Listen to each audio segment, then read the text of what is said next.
नमस्कार मित्रांनो, महाराष्ट्र शासनाने 20 जानेवारी 2026 म्हणजेच आज रोजी पवित्र पोर्टलवरून शिक्षक पदभरती प्रक्रिया यामध्ये सुधारणा करण्यासंबंधी काही GR काढलेले आहेत. 2 GR आहेत ते.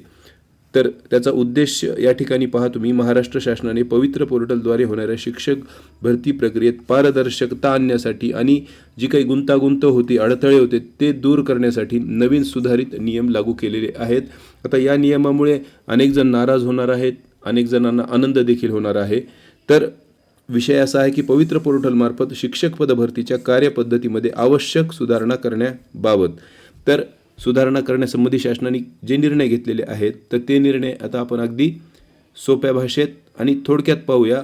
अनेक ठिकाणी तुम्ही आता हा GR पाहिलेला असेल, परंतु आपण थोडंसं एक त्याचं सारांश पाहूया या ठिकाणी, म्हणजे तुमच्या लक्षात येईल की नेमके काय बदल होणार आहेत आणि आपल्यासाठी ते फायद्याचे आहेत की तोट्याचे आहेत तेही तुमच्या लक्षात येईल. आता या ठिकाणी पहा, आपण या प्रकारे हा टेबल केलेला आहे थोडक्यामध्ये.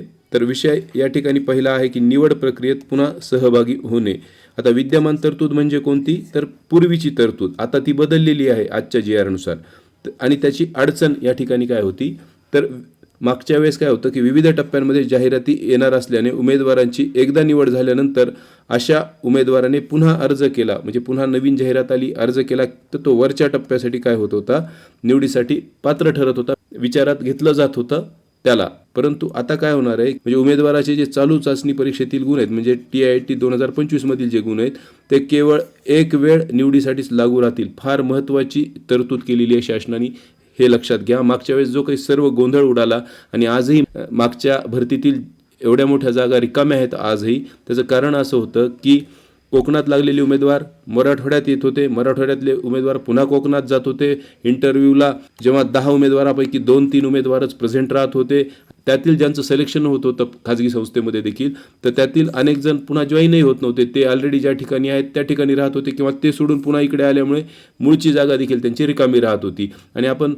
ही सर्व जत्रा गेल्या भरतीमध्ये पाहिली होती. त्यामुळे शासनाने काही निर्णय घेतलेले आहेत. तसं म्हटलं तर हे निर्णय कडक आहेत ॲक्च्युअल पाहिलं तर या ठिकाणी पुन्हा सहभागी व्हायचं असेल, म्हणजे एकदा त्याची एका पदावर निवड झाली, म्हणजे केवळ एक वेळ निवडीसाठीच लागू आहेत, म्हणजे एकदा त्याची एका ठिकाणी निवड झाली आणि जर त्याला पुन्हा सहभागी व्हायचं असेल, म्हणजे दुसऱ्या ठिकाणी जायचं असेल किंवा वरच्या पदासाठी देखील जायचं असेल, तर त्याला नव्याने चाचणी परीक्षा द्यावी लागेल. म्हणजे पुढची TIT 2026 देणं आता त्याला क्रमप्राप्त आहे. म्हणजे तुमचे आताचे जे काही मार्क्स असतील या ठिकाणी 120, 125, 150 ते फक्त एकदाच वापरले जातील. त्यानंतर पुन्हा ते मार्क तुम्हाला या भरतीमध्ये किंवा यंदाच्या भरतीमध्ये वापरता येणार नाहीत. त्यामुळे आता पुढचा मुद्दा आपण पाहू, त्यावेळेस तो मुद्दा जास्त महत्त्वाचा ठरतो या मुद्द्याच्या अनुषंगाने. तर हे लागू कुठं आहे, तर सर्व शैक्षणिक गट, म्हणजे स्थानिक स्वराज्य संस्था असतील, खाजगी शैक्षणिक संस्था असतील, या सर्वांसाठी हे लागू आहे. म्हणजे तुमची निवड खाजगीमध्ये हो की सरकारीमध्ये हो, एकदा निवड झाली की तुमचा जो काही क्लेम आहे तो संपला या भरतीसाठी. त्यानंतर दुसरा मुद्दा आहे प्राधान्यक्रम नोंदवणे. आणि मला काय वाटतं की आजच्या हे जे काही 2 GR आहेत त्यामधील सर्वात महत्त्वाचा जर मुद्दा कोणता असेल विद्यार्थ्यांच्या दृष्टीने किंवा विद्यार्थ्यांचं भविष्य ठरवणारा, तर तो आहे प्राधान्यक्रम नोंदवणे. तर मागच्या वेळेस काय होतं की इच्छुक उमेदवार जाहिरात प्रसिद्ध झाल्यानंतर 7 दिवसांच्या आत अर्ज वगैरे करत होता आणि त्याला सर्व रिक्त जागांसाठी पात्रतेनुसार प्राधान्यक्रम देता येत होता. म्हणजे तो जितक्या जागा आहेत, म्हणजे मी तर असं पाहिलं की काही ठिकाणी 200-300वा नंबर होता आणि त्या विद्यार्थ्याचं खाजगी संस्थांमध्ये सिलेक्शन झालेलं आहे. वास्तविक त्याला त्या ठिकाणी यायचं होतं का नव्हतं, कारण त्या संस्थेचा त्याच्या प्राधान्यक्रमामध्ये क्रमांक 300च्या पुढचाही असायचा, परंतु तो इथे यायचा, या ठिकाणी जॉईन व्हायचा आणि पुन्हा त्याला एकदा संधी त्याच्या एरियात मिळाली की तो पुन्हा ही जागा सोडून पुन्हा निघून जायचा. ज्या ठिकाणी काही व्यवहार चालतो त्याचा अपवाद जर सोडला, अशा संस्था जर सोडल्या, तर अनेक चांगल्या नामांकित संस्थांना मात्र याचा खूप मोठा तोटा झाला होता, कारण त्यांनी विदाऊट एनी व्यवहार उमेदवार घेतलेला असायचा आणि तो मध्येच पुन्हा सोडून जायचा. तर आता या ठिकाणी जो काही बदल केलेला आहे शासनाने, तर उमेदवारांना त्यांच्या अर्हतेनुसार मुलाखतीशिवाय आणि मुलाखतीसह अशा दोन्ही प्रकारांसाठी जास्तीत जास्त 50 प्रिफरन्स देता येतील. म्हणजे तुमच्या पुढे 2000 प्रिफरन्स जरी आले, तुम्ही ज्या ठिकाणी पात्र आहेत, ज्या पदांना पात्र आहेत, तुम्हाला सर्व प्रिफरन्स समोर दिसणार आहेत, परंतु तुम्हाला देता येणार आहेत, म्हणजे नमूद करता येणार आहेत फक्त 50 प्रिफरन्स 50 प्राधान्यक्रम तुम्हाला लॉक करता येणार आहेत.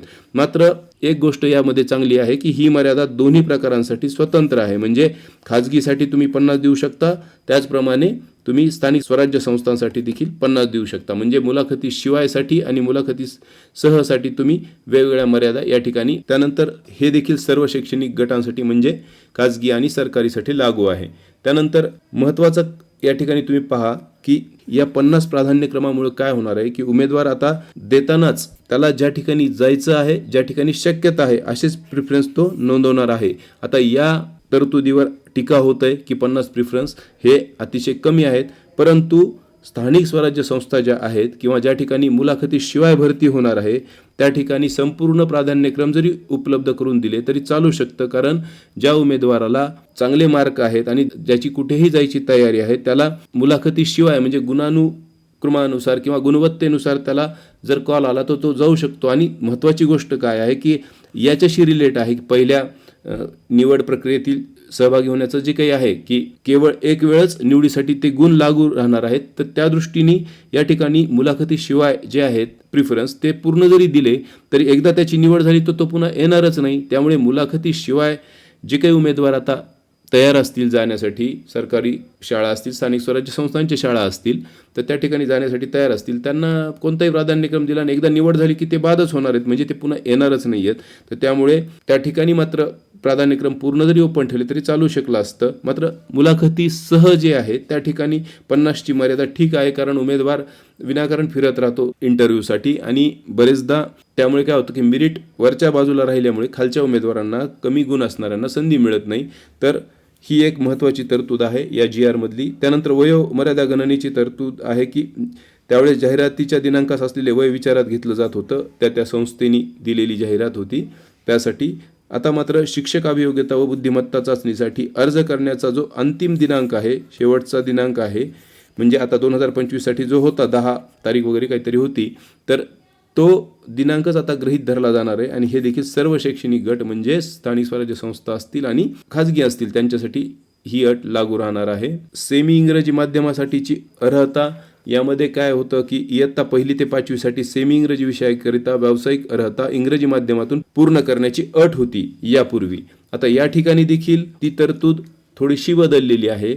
म्हणजे या ठिकाणी इंग्रजी माध्यमाचा उमेदवार उपलब्ध झाला नाही तर ज्यांनी 12वी, आता म्हणजे काय व्यावसायिक अर्हता म्हणजे DED वगैरे इंग्रजी माध्यमात असणारा उमेदवार जो उपलब्ध झाला नाही, तर ज्यांनी 12वी विज्ञान किंवा BA MA इंग्रजी असेल त्यांचं किंवा BSc MSc केलेलं असेल, म्हणजे इंग्रजीशी त्यांचा संबंध आलेला असेल कोणत्या ना कोणत्या प्रकारे, तर अशी पात्रता ज्यांनी धारण केली आहे अशा उमेदवारांना मात्र या ठिकाणी पात्र समजलं जाणार आहे.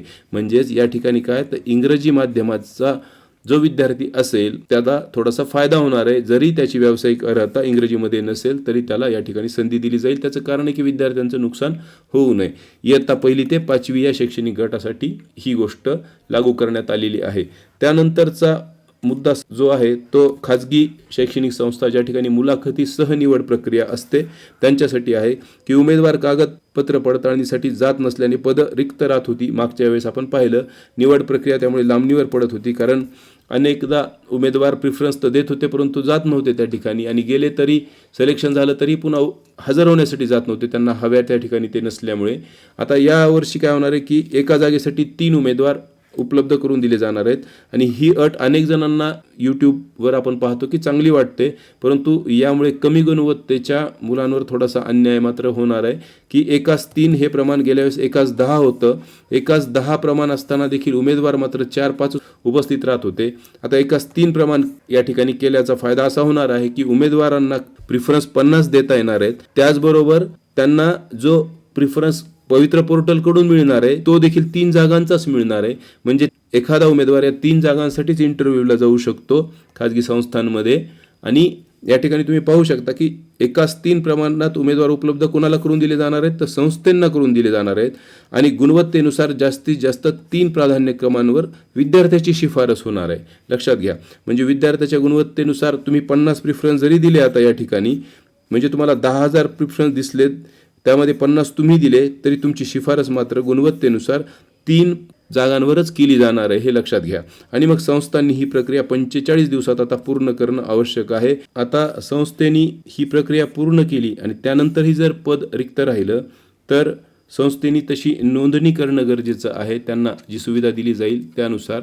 आणि त्यानंतर मग पुन्हा ज्या उमेदवारांची कुठेही शिफारस झालेली नाही अशांना पुन्हा एकदा संधी मिळणार आहे त्या ठिकाणी मुलाखतीला जाण्याची. मात्र आता या ठिकाणी एक गोष्ट लक्षात घ्या की एखाद्या संस्थेचं पद समजा रिक्त राहिलं एक पद, तर जे काही 3 उमेदवार पाठवले होते त्यामधून निवड झाली नाही काही कारणांनी, तर पुन्हा एकदा संस्थेने काय करायचं आहे की नोंदणी करायची आहे त्या रिझर्वेशनची, त्या पदाचे जे काही अटी शर्ती आहेत त्यानुसार पुन्हा एकदा त्या ठिकाणी पोर्टलवरती जाऊन त्यांनी ती नोंद करायची आहे.